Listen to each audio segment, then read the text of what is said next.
brother was 15. Our parents were out of town. My brother had some friends over one night. As I walked out of the door to pick up food, I overheard them talking about the supernatural.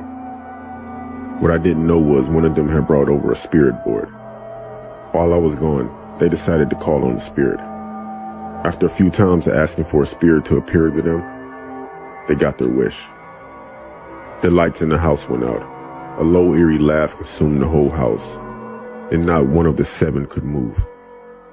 They all say they could see a shadow circling the table, but the light from the neighbor's house was dense.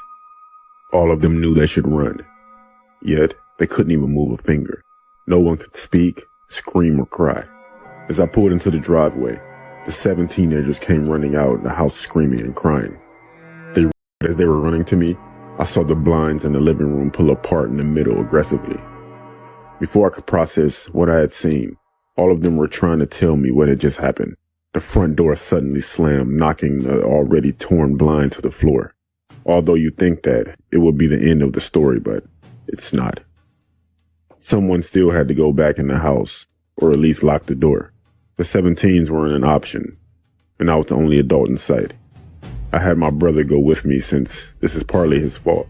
We walked to the front door slowly, but both of us were breathing hard and I could hear my heart pounding in my ears. As I put my fingers on the handle of the door, I thought about it like ripping off a band-aid. Just do it fast. I slung the door open with one swoop. The smell was unimaginable, and it hit us like a slap in the face. The odor was a mixture of flowers and something rotten.